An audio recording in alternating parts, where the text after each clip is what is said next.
Welcome to Rebecca Sounds Reveille. What a show I have for you today because my guest is going to inspire you beyond belief.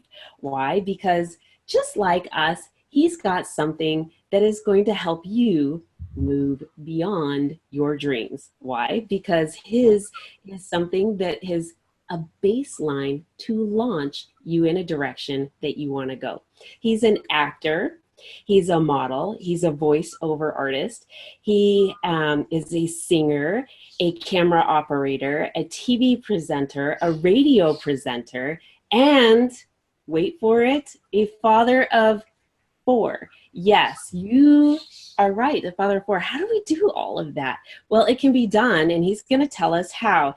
He is known for his role in Cage the Bear, the Black Bang, and really that centers around a group of hackers who join forces with aliens. And you know, fantasy and sci-fi seems to be very common right now, right? It's very intriguing, and he's going to tell us a little bit more about that and his role as a government agent in this film.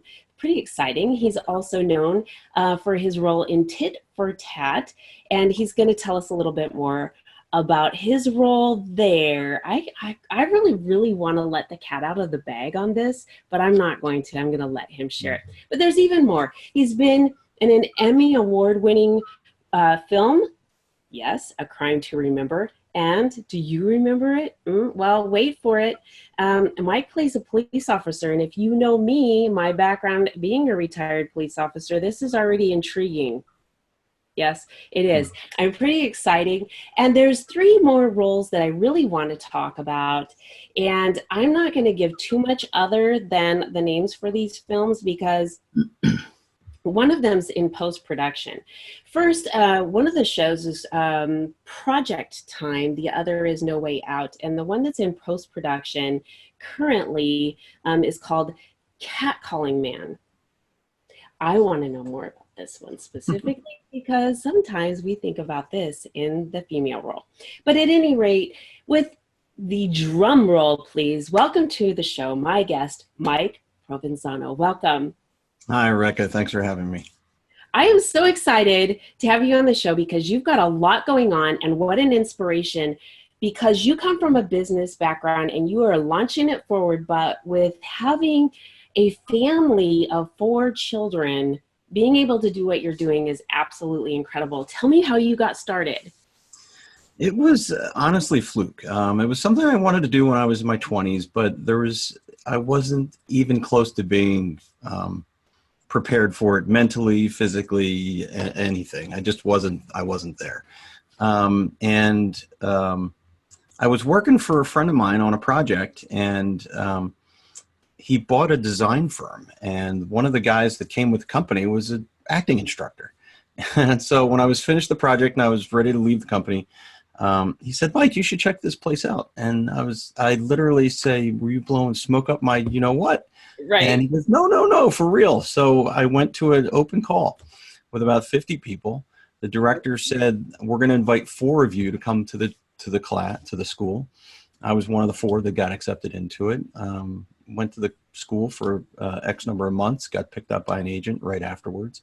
And that's kind of how I started. It wasn't something that I thought of. Somebody mentioned it, and then it kind of resonated. And so it was a fluke that I actually got started in the industry. But it was something, like I said, I wanted to do years ago that I just wasn't in the right place to do it. And now I have that confidence that I probably was lacking to try to start years ago.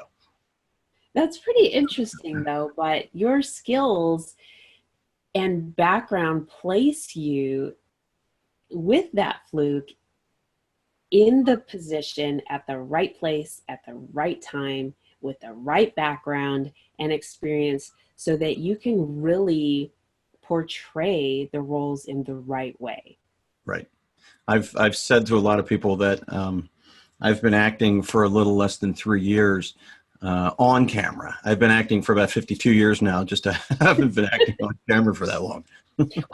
As a parent, we kind of have to do that, right? Because Exactly a right. lot of times we don't want certain emotions to reflect onto our children because we don't want them to know, oh, mom or dad's having a bad day, or, we don't want them to experience those kinds of things. So in some ways we are, Yep, actors exactly right.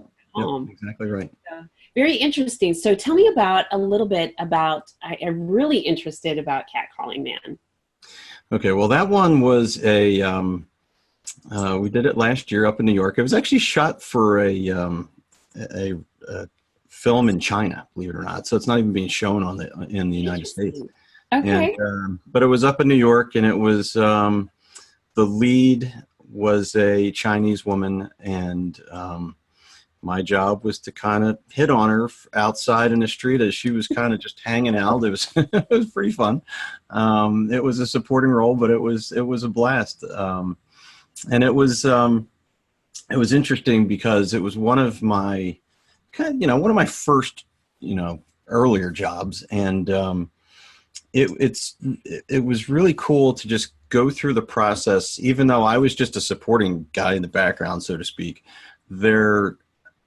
They truly cared about everybody involved in the project, and they wanted to make sure that everything went as smooth as possible, not just for the leads, but for everybody else involved. And that was really a cool experience for me. So it was really fun.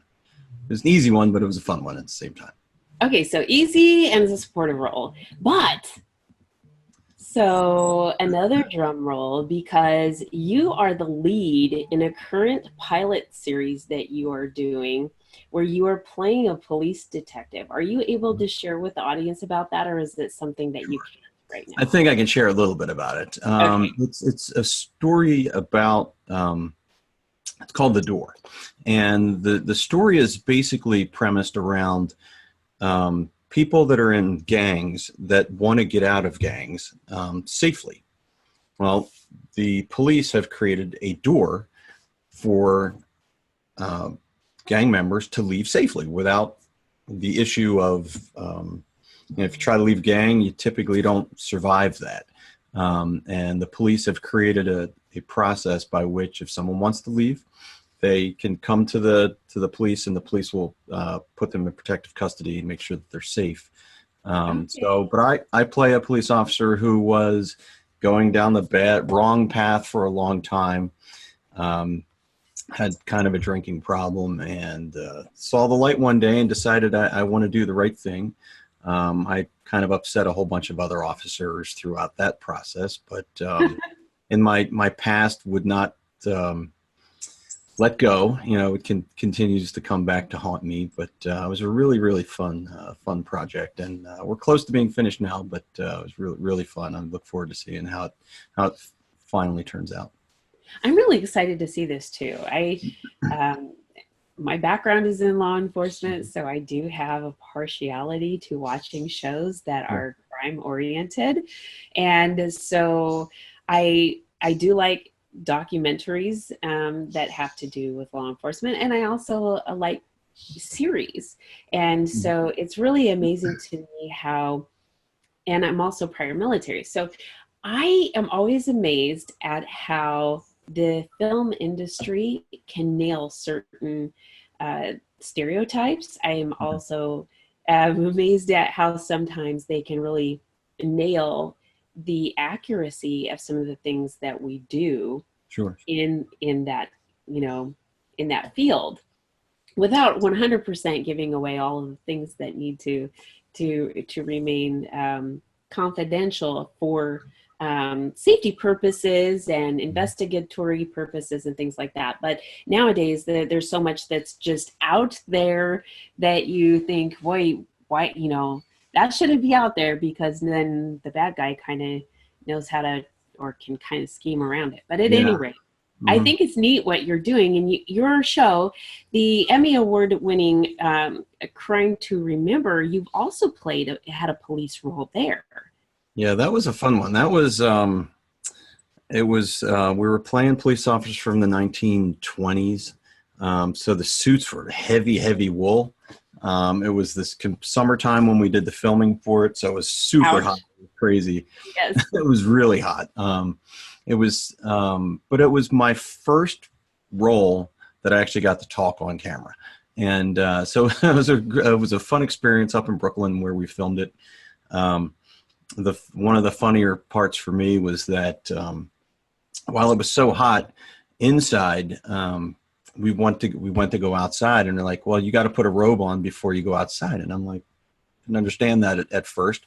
Okay. And because I was dressed in a policeman's uniform, I couldn't go outside dressed as a policeman because people, Right. if there's an issue, they see me looking and they're like, let's go to that guy for help.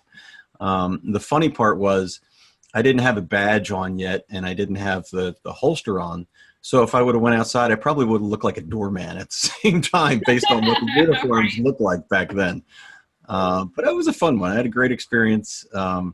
And that's the one thing I could say about most of the work I've done. I've had wonderful experiences across the board on every job that I've been on, whether it's been film, commercial, or even print work. I have a blast on every job I get the honor to be part of.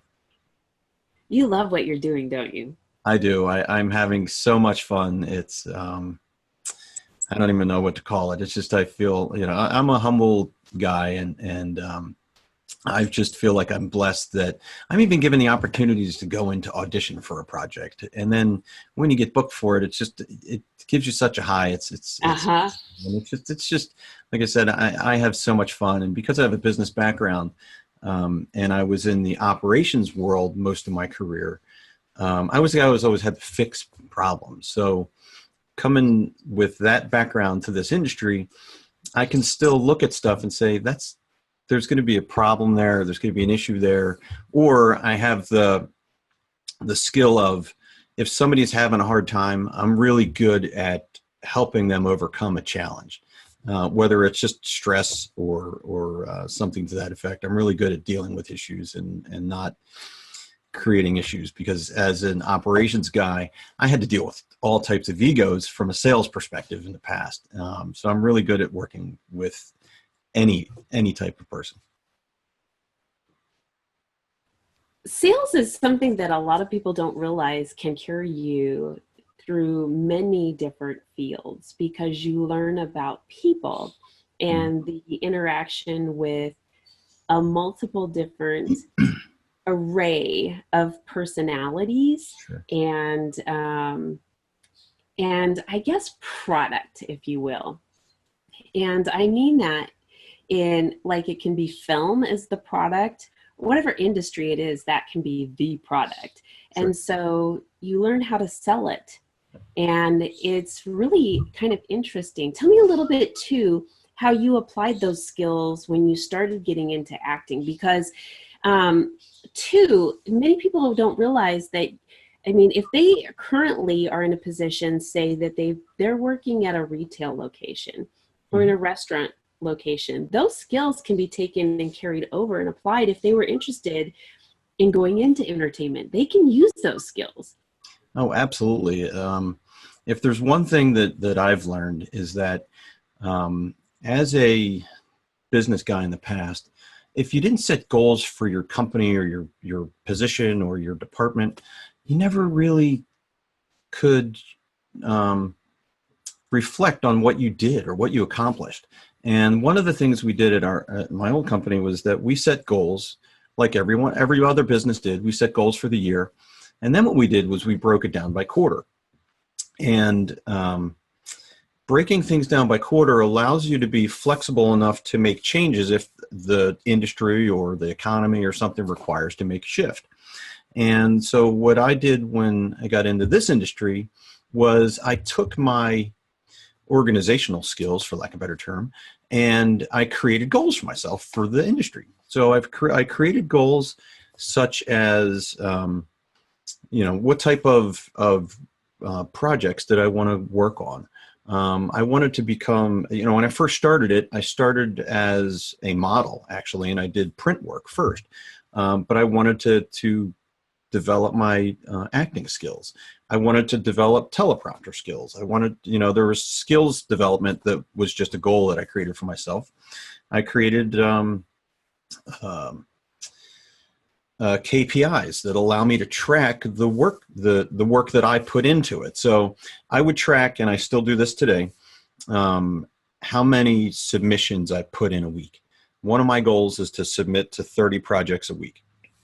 And that's Okay, just so I just want to jump in right there, because when I was doing sales, our goal was to work on the power of three, and that was, making 3 contacts per day.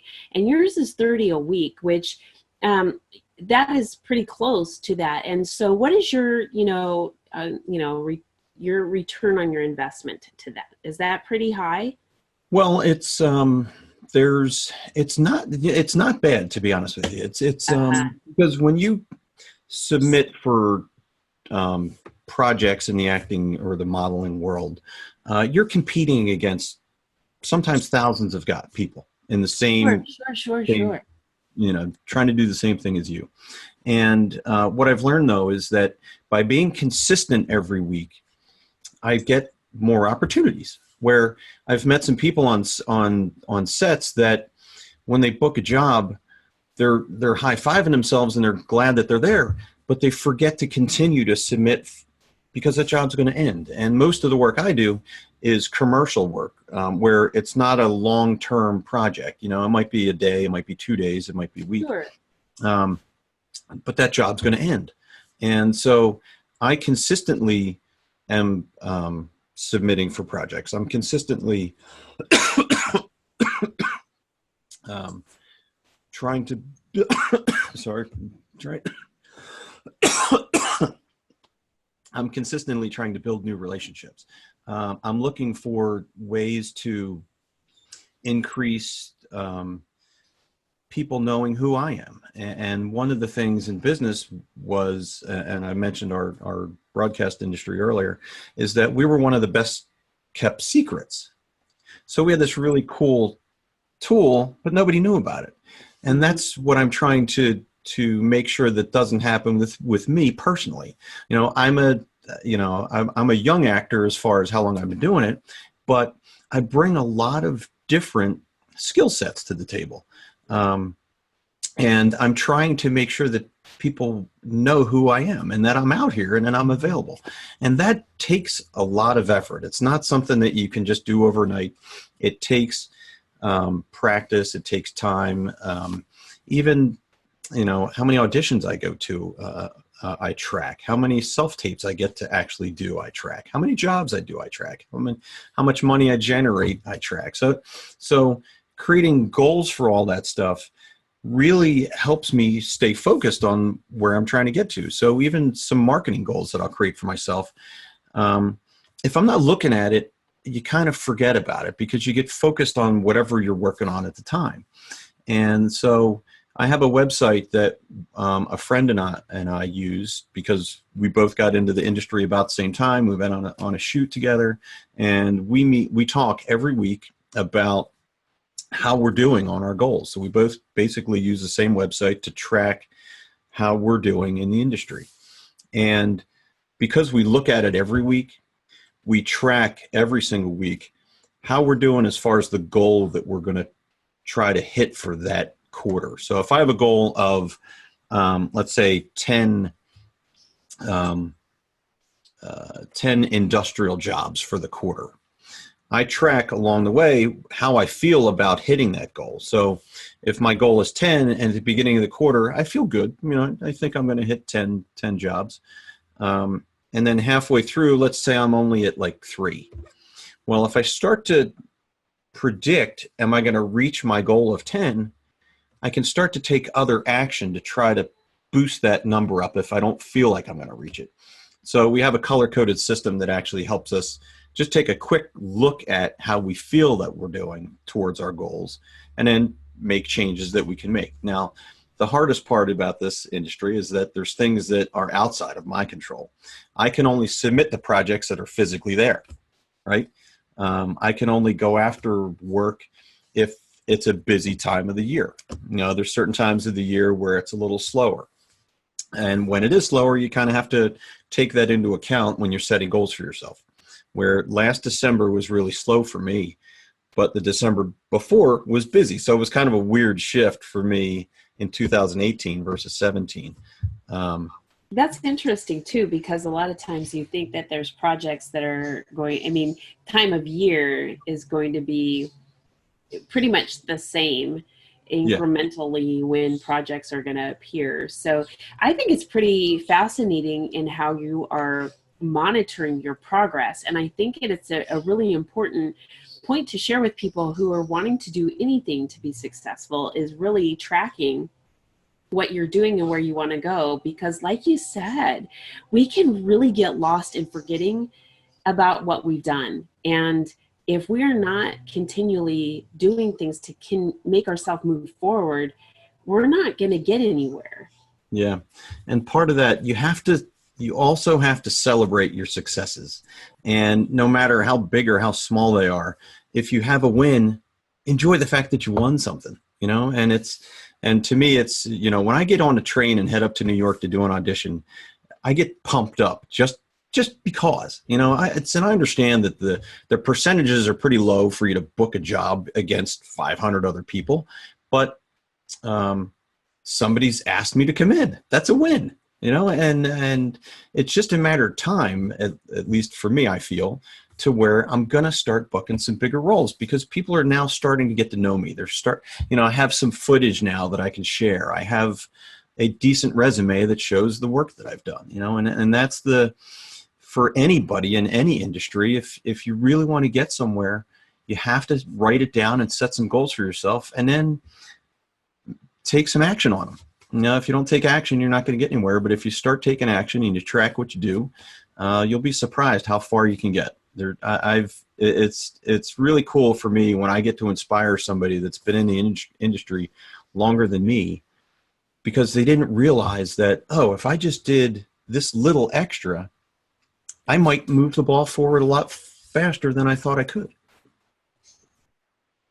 I really love what you're saying, and I want to ask you too about two of the films that you've done, Project Time Jump, and No Way Out. Okay, the Project Time Jump was that was a cool one, because it was scripted, but it was a guy from the UK that actually did the project, and he had people just doing portions from their homes. So it was a cool experience where I didn't have to go anywhere to do it.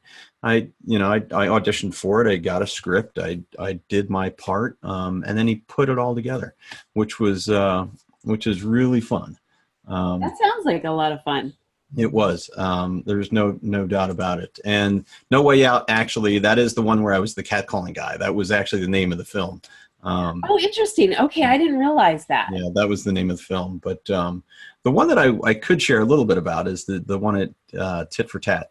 That was a fun one. That was my first short film that made it. Actually, and it made it into a film festival. It didn't win any awards, but it actually it was up for the best short film.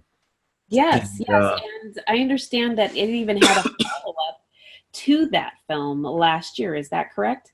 We have a follow-up that we've had written, but we haven't filmed it yet. So we're on the track to do the film. We'll probably film it in the next few months. One of the other actors is having a baby in July, so we need to make sure he's done filming before the baby's born.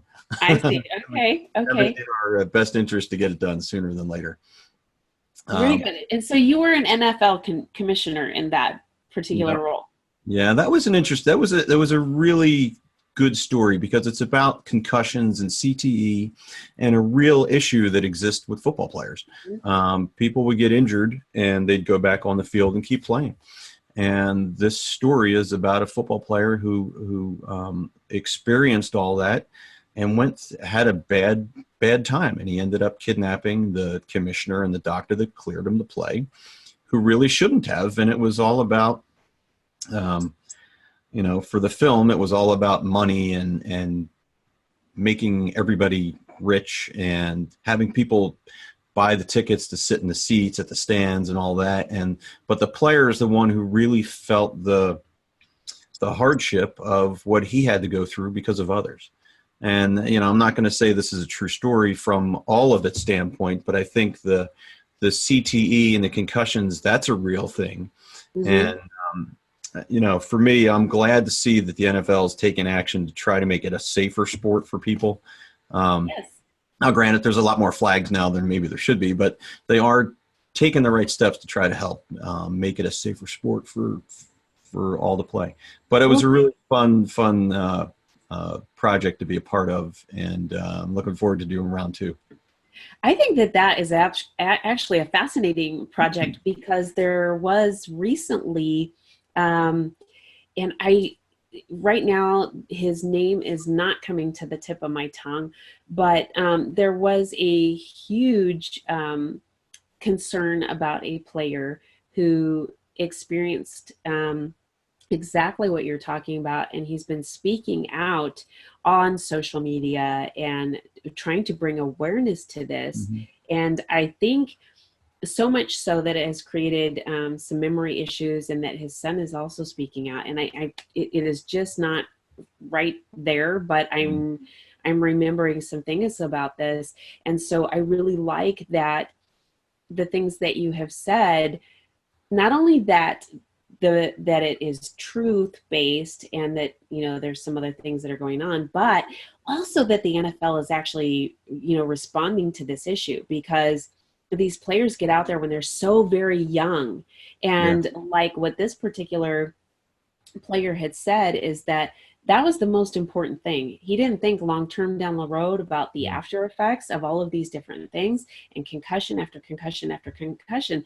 And it's so funny, because even when we're growing up, we think, okay, we have a concussion, the headache, it's just going to kind of go away, and it's no big deal, we move on. But these are very, very serious things.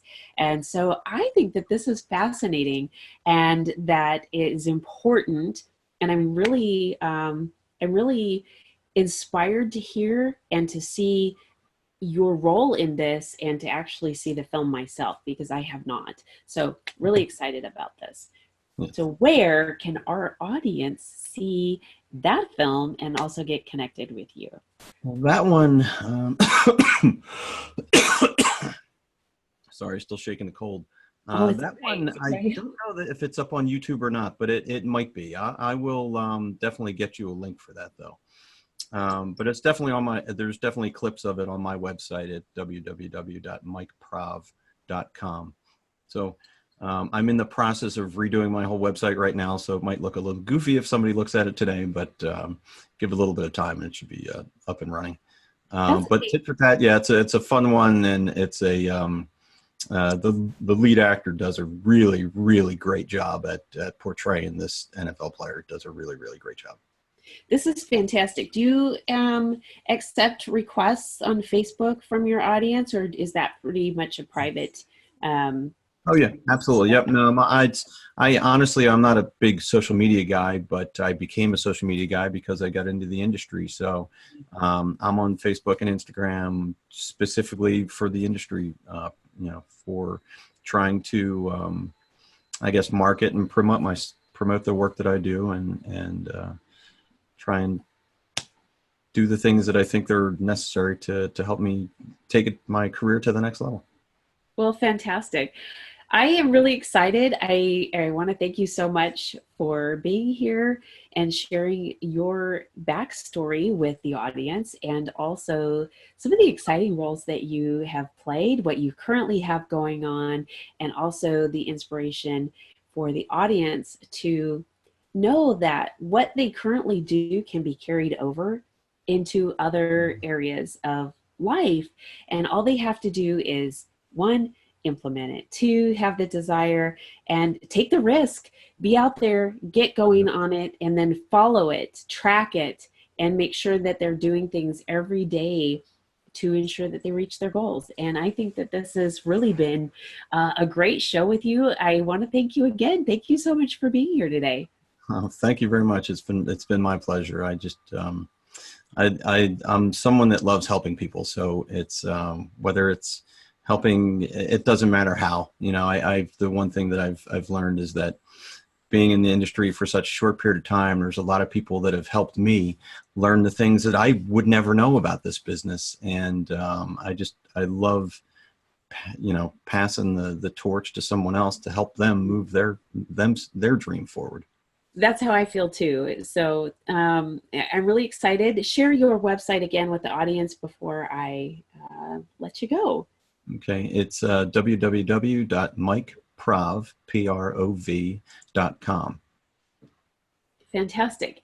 Fantastic. Thank you. And I want to thank all of you for tuning in today. Please make sure to share the show with your friends, your family, loved ones, coworkers, people you don't even know, everywhere you can on social media. We want to ensure that Mike gets as much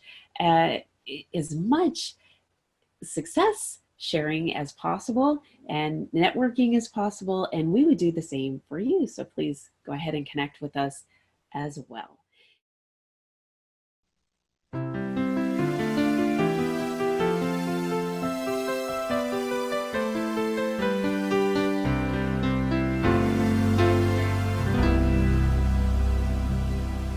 Welcome to Rebecca Sounds Reveille. What a delight today. We're going to have a guest that is going to definitely get you thinking different today. We usually have guests that have done a lot of things on screen or have written books, and it's not often we talk about the things that we hear. And today's guest, oh gosh, it's so exciting because he's vice president of Cashman Commercials. And well, what does that mean? Well, he produces music and copy advertising for radio, TV, and internet. This is big.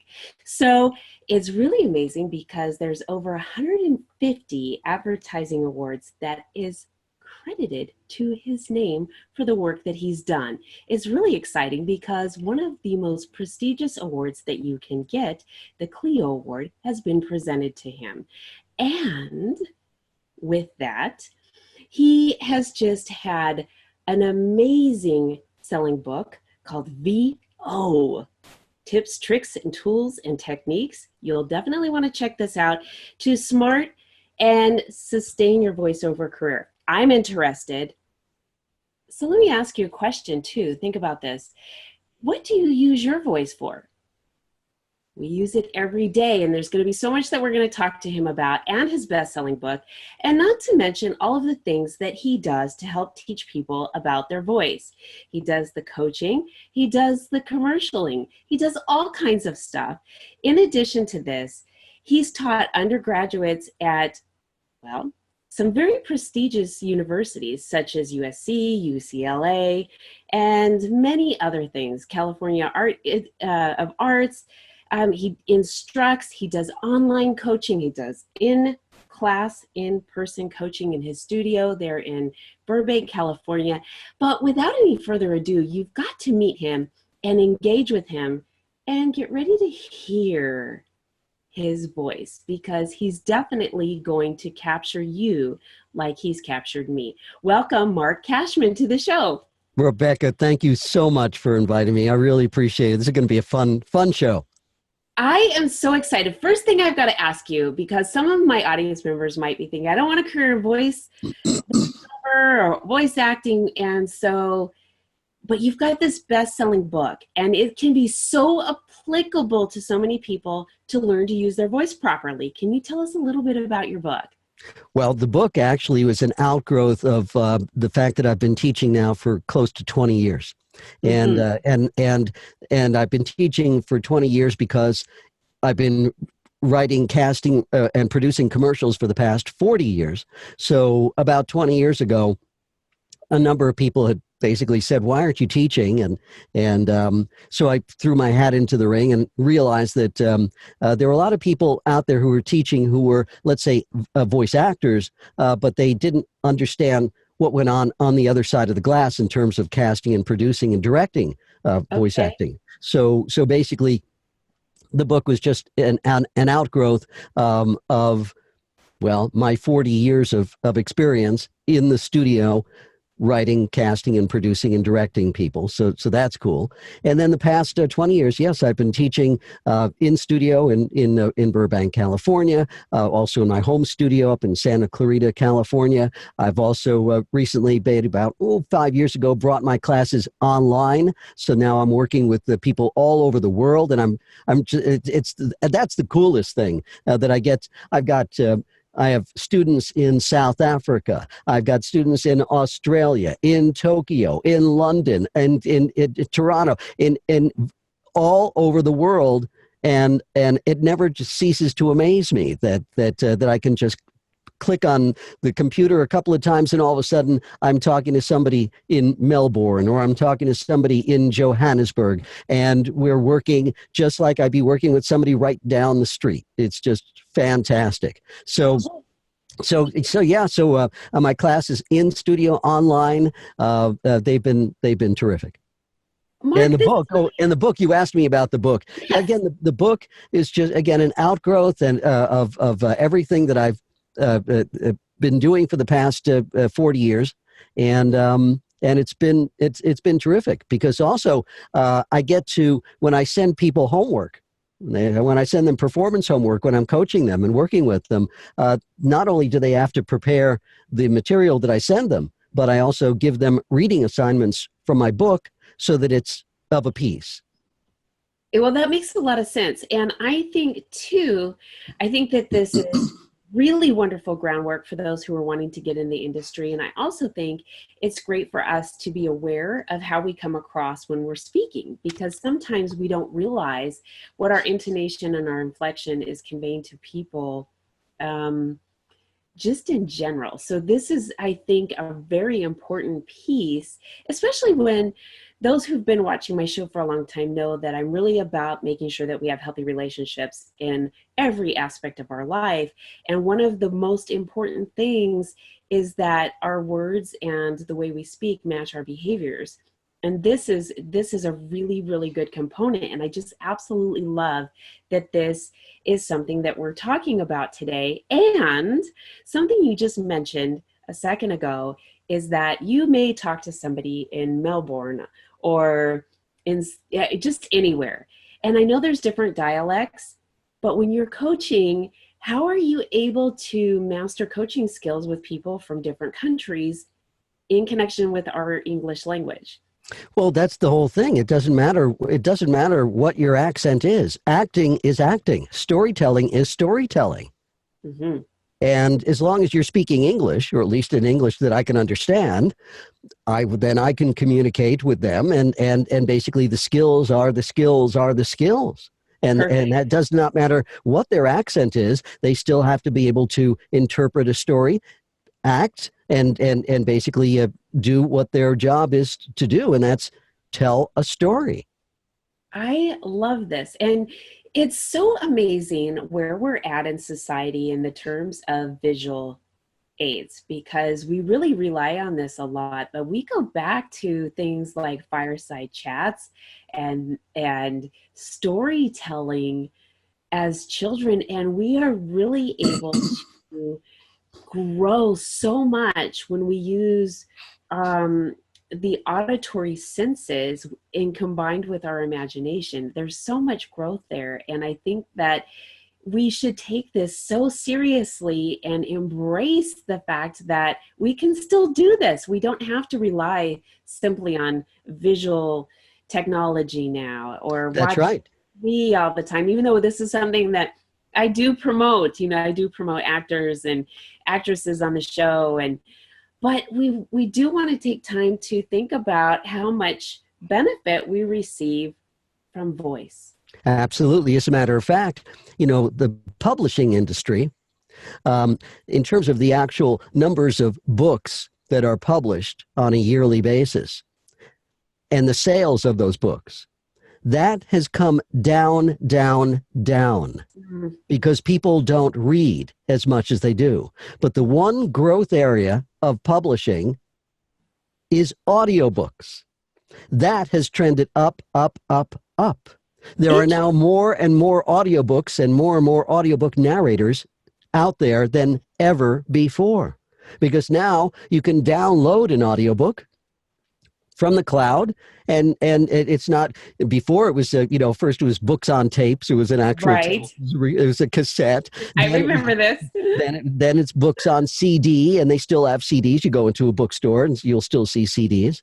But nowadays, people are just downloading books onto their Kindle and audiobooks, and that's the beauty. That's one thing I want to explain to your listeners. People will think, oh, voiceover, I have to be an actor. You don't.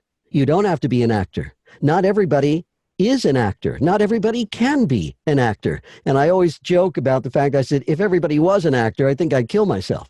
But that said, the one thing, I make a distinction between voiceover and voice acting. So I'm really glad that you brought that up, because that was going to be my next question. Mm-hmm. So someone was coming into the industry saying, okay, what am I going to be if I'm trying to pursue this? Am I a voiceover artist? Am I a voice actor? So I'm really glad you're addressing this right now. Absolutely, because just think, voiceover does not require much acting. 2.9% financing for 60 months on all vehicles in stock does not require much acting. Okay, that's a legal tag. Voice acting, yes, that requires, acting, characterization, et cetera, et cetera. Here's the Venn diagram: voiceover, voice acting. What do they share? What's the area that they share? Storytelling. Storytelling. Mm-hmm. You can tell a story without having to be an actor.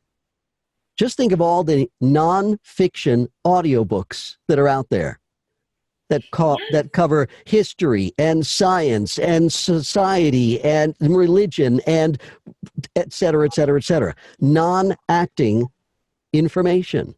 And Mm-hmm. there are thousands, if not tens of thousands, of amazingly articulate people who are not necessarily interested in acting and doing character work, but they can still tell a story. Yes, yes. And one of the benefits that you mentioned earlier with your online coaching as well is that if someone wants to break into this industry and it's something that they've thought about doing, they can actually do this now from home. That's exactly right. I had a guest on my show not too long ago who said way back when she had done some narrations, and it was kind of like being in a sweat box in a sweatshop. I mean, they were just in these narrow rooms and not getting, it was just kind of a not prestigious area or even kind of a businessy environment. But now you can do this from home. Absolutely. Absolutely. There's no question about it. And the cost of that technology, the cost of putting together a home studio has come down. Again, technology, we all know that the cost of technology, there's even an equation. I can't remember. I always blank on the name of this equation that basically says that as technology increases, the costs decrease. That's what happens there. So yes, so putting together a home studio right now is very, very affordable. It's really interesting. I'm wondering too, Mark, how you ended up just getting into this business. How did you start getting into voices itself? Just identifying tone and moving into this. It's really for me, it was falling in love with radio and what I call the theater of the mind. Yes. I love visuals. Obviously, we all love visuals, but I was particularly drawn to the theater of the mind, radio. And so way back when I first started my career, I decided to come to Los Angeles to be a radio commercial producer. And I listened, and the person who inspired me was a gentleman by the name of Stan Freberg. And if people don't know who Stan Freberg is, they should look him up, Freburg. Stan Freberg was the godfather or the grandfather of modern humorous radio. I love it. He would create commercials that were funny, not just informative, not just an announcer, but actually funny and entertaining. And I loved that. I said, that's what I want. I heard one of his spots, a number of his spots, and I said, that's what I want to do. And I came out to Los Angeles 40 years ago, to do just that. And here I cannot believe that 40 years later, I'm still doing it. I have to pinch myself every day that I've got this beautiful studio, that I've got the studios in Burbank, that I've worked with people all over the world, and I'm still doing what I intended to do 40 years ago. Probably because I'm just absolutely relentless and just insanely focused. And but that's what you have to do, I guess, in order to really do it. But Mark, too, don't you love what you're doing? That's the other thing too. Yeah. I know there are a lot of people out there who I know are burnt out by the industry, by the business. It's just the opposite for me. I love it more today than I did when I first started. And when I first started, I was insane. I was just absolutely, totally focused. And I was like a little terrier on your pant leg. I love this. I do. This is so much fun because there's so many things that you can do with your voice. I mean, if you think about, there's so many famous people who have done everything from cartoons to have landed major parts in roles just on their voice alone. Yes.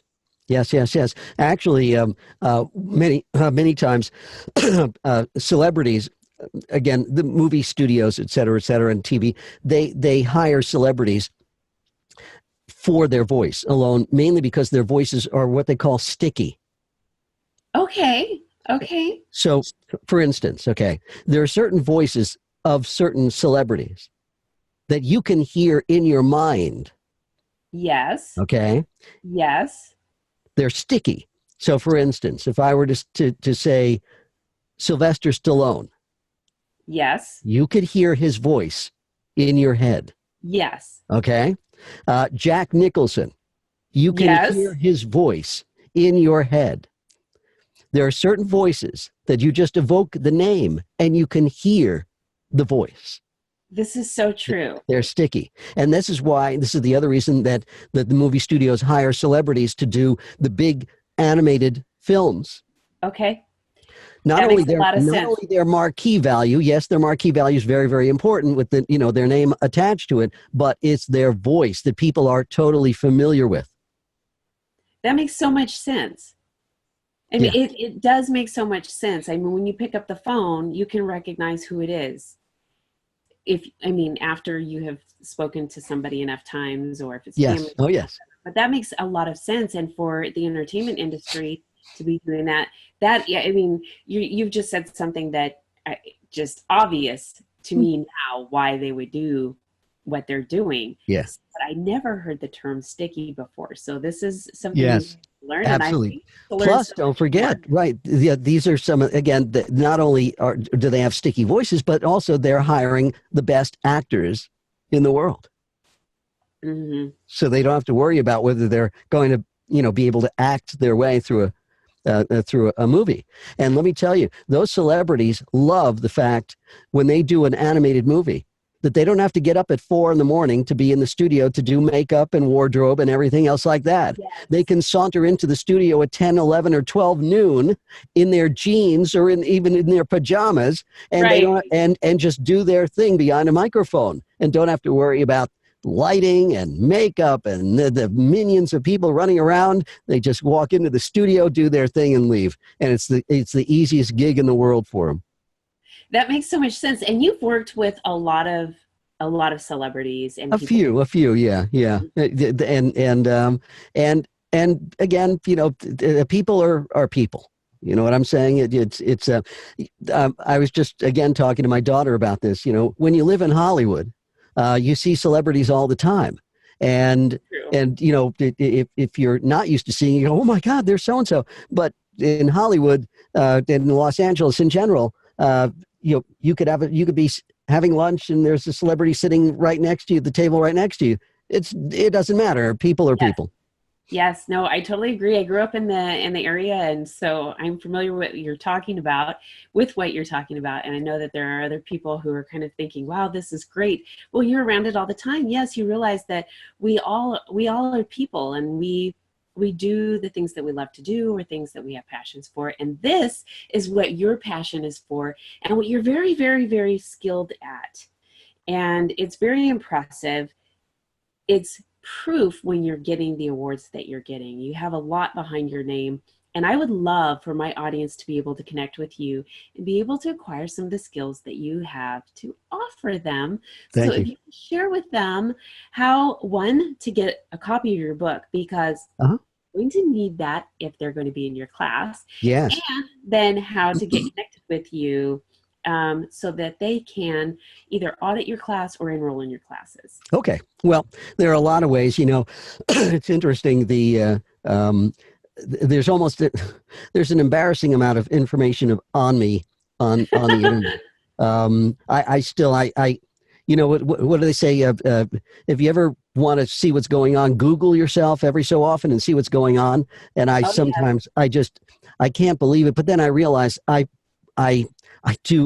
got a lot of online presence only because, well, the nature of my business and the fact that I'm working with people all over the place. But well, you're good at what you do, Mark. Really. I mean, oh, don't be modest. You really deserve to be out there, and the credibility and notoriety that you're receiving from your work. You're good at what you do. You're experienced. You love it, and you're ready to help people. This is Oh yeah, that is the one. It's. I mean, I do online one-on-one coaching pretty much every day, almost virtually every day. So that's the whole thing. Is that people can have access to coaching even if they can't be living in LA, even if they can't commit to, let's say, 4 Saturdays in a row for a course. I also offer one-on-one coaching. And basically, one-on-one coaching basically means we schedule a session online at our convenience, our respective convenience.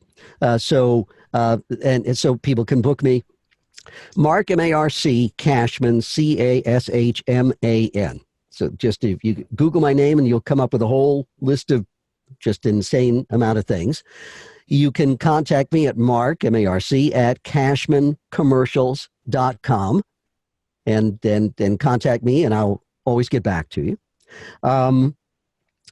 You can. Oh, that's the other thing. If you're interested in one of my courses or something like that, as far as I know, I'm the only teacher in the world who offers audits, where you can audit one of my classes.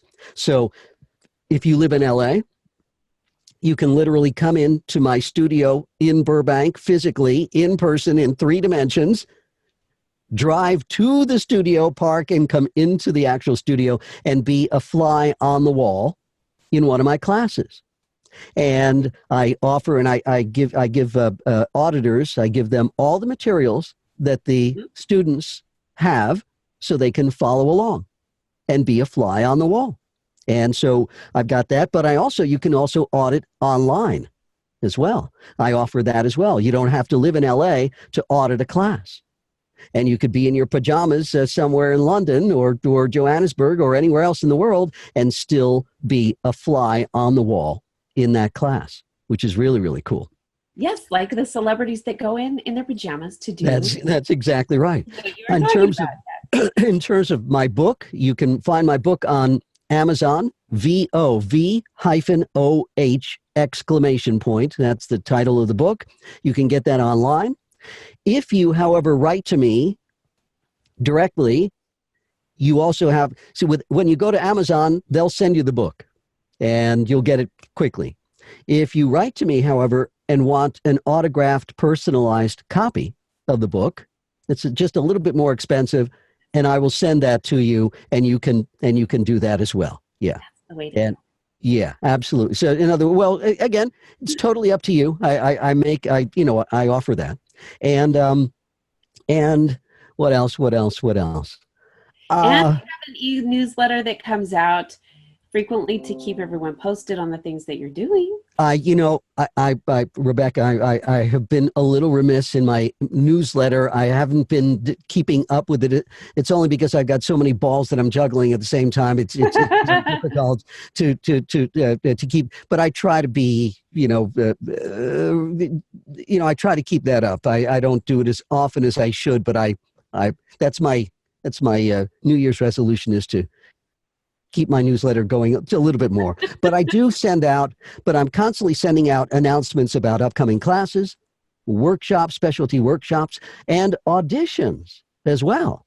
Excellent. Absolutely. Excellent. So someone that takes your classes, yes, and you're ready to get out and start acquiring some yes, positions, some paid opportunities. absolutely. Okay, this is fantastic. I Yeah. absolutely love it.